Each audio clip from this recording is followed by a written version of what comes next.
Past perfect tense क्या है और ये कैसे यूज़ होता है और इसका इंग्लिश में क्या काम है, आइए जानते हैं इस वीडियो में। तो आज का जो हमारा टॉपिक है वो है पास्ट परफेक्ट टेंस। सही है। आज का जो हमारा टेंस है वो है 6 नंबर। हमने 5 पहले पढ़े हुए हैं, वो मेरे यूट्यूब चैनल पे पढ़े हुए हैं। आप वहाँ से आराम से देख के सीख सकते हैं। ठीक है, तो आज है हमारा 6 नंबर टेंस। तो 6 नंबर टेंस जो है वो है पास्ट परफेक्ट टेंस। तो पास्ट परफेक्ट टेंस क्या है और ये कैसे यूज़ होता है, इसका इंग्लिश में क्या काम है, ये कौन से वर्ड इंग्लिश में बोलने के लिए यूज़ होता है, आइए जानते हैं इस वीडियो में। तो बिना टाइम वेस्ट किए अपना वीडियो शुरू करते हैं। अगर आपने हमें लाइक नहीं किया तो लाइक कीजिए और हमारे चैनल नॉलेज सेंटर को सब्सक्राइब करना मत भूलिए। तो चलते हैं अभी पास्ट परफेक्ट टेंस की डेफिनेशन की तरफ। तो इसकी डेफिनेशन क्या है? तो पास्ट परफेक्ट टेंस की जो डेफिनेशन है वो है past perfect tense is used for an action that had been completed before another action और टाइम इन द पास्ट। यानी ये टेंस ऐसे काम के लिए यूज़ होता है, ऐसे काम के लिए यूज़ होता है कि माजी में दो काम हुए हो, मतलब एक काम पहले मुकम्मल हो चुका हो और दूसरा बाद में हुआ हो। तो ऐसा काम जो पहले मुकम्मल हो चुका हो उसके लिए हम पास्ट परफेक्ट टेंस यूज़ करेंगे। कभी कभी होता है ना, हम दो मतलब जो है काम एक साथ कहते हैं कि मैं स्कूल गया और स्कूल की गेट बंद हो गई थी तो मुझे अंदर जाने नहीं दिया, कि मतलब जो मैं स्कूल गया वो पहले पास्ट परफेक्ट में होगा, फिर बाद में आएगा कि गेट बंद थी। ठीक है, तो मतलब ऐसा काम जो एक काम से पहले माजी में दूसरे काम से पहले मुकम्मल हो चुका था उसे हम पास्ट परफेक्ट टेंस में इस्तेमाल करेंगे। तो आइए चलते हैं अभी इसके सेंटेंस की तरफ, फिर इसकी इस्तेमाल भी देखते हैं। तो सबसे पहले आ जाता है पॉजिटिव सेंटेंस। तो इसका पॉजिटिव सेंटेंस कैसे बनेगा? तो पॉजिटिव सेंटेंस में सबसे पहले आ जाती है फॉर्मेशन के। भाई इसकी फॉर्मेशन क्या है? हर सेंटेंस की फॉर्मेशन जो है वो लाजमी है। फॉर्मेशन के बिना सेंटेंस नहीं बनेगा। अगर जब तक आप फॉर्मेशन याद नहीं करेंगे तब तक कुछ भी नहीं होगा। सही है, तो चलते हैं अभी इसकी फॉर्मेशन की तरफ। तो इसकी फॉर्मेशन जो है वो है सब्जेक्ट है। सब्जेक्ट के बाद आ जाता है हेड जो इसका हेल्पिंग वर्ब है। उसके बाद आ जाता है थर्ड फॉर्म, वीक वर्ब का थर्ड फॉर्म। उसके बाद आ जाता है ऑब्जेक्ट। मैंने आपको बताया हुआ था कि ऑब्जेक्ट जो है वो हर किसी में यूज़ होता है और वर्ब का थर्ड फॉर्म भी आपको पता है, आपने वीडियोस में देखा हुआ है। तो V3 का जो है थर्ड फॉर्म ऑफ वर्ब है। ठीक है, तो उसके बाद आ जाते हैं कुछ एग्जांपल जो पॉजिटिव सेंटेंस के हैं। एग्जांपल है, मैं अपना काम मुकम्मल कर चुका था, I had finished my work. सही है, और वो खाना पका चुकी थी, शी हैड कुक्ड, यानी वो अपना खाना पका चुकी थी। फिर उसके बाद आ जाता है वो घर जा चुके थे, यानी दे हैड गॉन होम, यानी ऐसा काम जो एक काम से पहले हो चुका हो, यानी वो खाना पका चुकी थी जब मैं उसके घर गया। तो ये इधर पास्ट परफेक्ट टेंस है तभी यूज़ होता है जब दो काम हो, एक पहले मुकम्मल हो चुका हो और दूसरा बाद में हुआ हो। सही है, तो ऐसे काम के लिए हम पास्ट परफेक्ट टेंस यूज़ करेंगे। वो आगे जाके मैं अभी आपको बताऊंगा कि कैसे यूज़ होता है। उसके बाद आ जाता है हमारा नेगेटिव सेंटेंस। सही है, नेगेटिव सेंटेंस। तो सबसे पहले आ जाती है इसकी फॉर्मेशन, नेगेटिव सेंटेंस की पास्ट परफेक्ट टेंस की फॉर्मेशन। सबसे पहले आ जाता है सब्जेक्ट। सही है, सब्जेक्ट के बाद आ जाता है हेड, हेड के बाद आ जाता है नॉट। ठीक है, उसके बाद आ जाता है वी का थर्ड फॉर्म जो आपको मैंने ऊपर बताया। फिर आ जाता है ऑब्जेक्ट। सही है, फॉर्मेशन सेम है पॉजिटिव सेंटेंस के साथ, बस एक नॉट का है जो है वो ज़्यादा हुआ है, नॉट एड हुआ है। सही है, तो अभी एक आ जाता है हम सेंटेंस की तरफ, मैं अपना काम मुकम्मल नहीं कर चुका था, आई had not finished my work, वो खाना नहीं पका चुकी थी, she had not cooked food.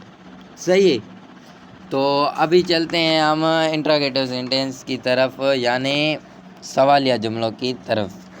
तो आ जाते हैं अभी इधर। तो इंट्रोगेटिव सेंटेंस की जो फॉर्मेशन है वो है head plus subject plus v का third form plus object plus question mark. सही है, तो हेड इधर हम पहले रखेंगे जो कि सवालियों में हेल्पिंग वर्ब पहले यूज़ होता है। सही है, तो अभी चलते हैं हम एग्जाम्पल की तरफ। तो एग्जाम्पल है, क्या मैं अपना काम मुकम्मल कर चुका था, had I finished my work, उसके बाद आ जाता है क्या वो खाना पका चुकी थी, हैड शी कुक्ड फूड, सही है। क्या वो घर जा चुके थे, हैड दे गॉन होम, सही है। तो अभी हम चलते हैं पास्ट परफेक्ट टेंस का यूज़, यानी पास्ट परफेक्ट टेंस का यूज़ कैसे होता है। तो जैसे मैंने बताया कि एक काम हो चुका और दूसरे के मतलब जो दूसरा भी हो चुका हो, जो पहले वाला काम है वो हम पास्ट परफेक्ट टेंस में यूज़ करेंगे। तो देखें, जब माजी में दो काम हुए हों और एक काम दूसरे से पहले मुकम्मल हो गया हो तो पहले मुकम्मल होने वाले काम के लिए पास्ट परफेक्ट टेंस इस्तेमाल करेंगे, सही है। यानी दो काम माजी में मुकम्मल हो चुके हों और जो पहला काम हो उसके लिए हम पास्ट परफेक्ट टेंस यूज़ करेंगे, बस इतना ही है। तो इधर आ जाते हैं example. The train had left before we reached the station, है हमारे स्टेशन पहुंचने से पहले ट्रेन जा चुकी थी, यानी हमारे स्टेशन पहुंचने से पहले ही हमारी जो ट्रेन थी वो जा चुकी थी। तो अभी हम इधर कहेंगे the train had left before we reach the station, यानी हमारे ट्रेन स्टेशन पहुंचने से पहले ही ट्रेन जा चुकी थी। इधर हमारे जो हैं वो दो हो जाते हैं सेंटेंस, आप खुद चेक कर सकते हैं। The train had left before we reach the station, माना हमारे पहुंचने से पहले ट्रेन जा चुकी थी। तो इसका हेल्पिंग वर्ब जो है वो हैड ही है, जो मैंने आपको बताया था, और वो सबके लिए मतलब for all, everyone, I we you he she it they, singular plural सबके साथ जो है हम हेड यूज़ करते हैं। तो अभी आ जाते हैं हम आइडेंटिफिकेशन की तरफ, यानी पहचान। उर्दू के आखिर में चुका था, चुके थे आए, तो ये पास्ट परफेक्ट टेंस का जुमला है। अगर आप इधर देखें एग्जांपल में तो ये रहा चुका था, ये रहे चुके थे, ये रहे चुके थे, सही है। तो आप यहाँ से भी मतलब अंदाज़ा लगा सकते हैं, बाकी मैंने यहाँ पे क्लियर कर दिया है। तो अभी आ जाते हैं हम शॉर्ट एग्जांपल की तरफ। तो शॉर्ट एग्जांपल में आ जाते हैं हम पहले पॉजिटिव की तरफ से। शॉर्ट एग्जांपल में पॉजिटिव में आई हैड ईटन फूड है थर्ड फॉर्म है, और ये हैड इसका हेल्पिंग वर्ब है। उसके बाद आ जाते हैं नेगेटिव की तरफ, ये हैड हेल्पिंग वर्ब हो गया, ये नॉट हो गया, ये थर्ड फॉर्म हो गया, सही है, I had not eaten food. उसके बाद आ जाते हैं इंट्रोगेटिव की तरफ। तो पहले हैड रखा मैंने, फिर मैंने ये जो वर्ब का थर्ड फॉर्म है ये फिर ऑब्जेक्ट रख गए, मैंने पूरा किया। इंट्रोगेटिव में हैड आई ईटन फूड, सही। याद रखने का जो आसान तरीका है वो है past perfect head plus verb का थर्ड फॉर्म, सही है।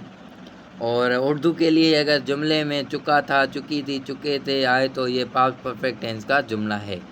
तो पास्ट परफेक्ट टेंस सिर्फ इतना सा ही है, बस आपको ये याद रखना है कि जब माजी में दो काम हुए हों और जो पहला वाला काम है वो हम पास्ट परफेक्ट टेंस में लिखेंगे।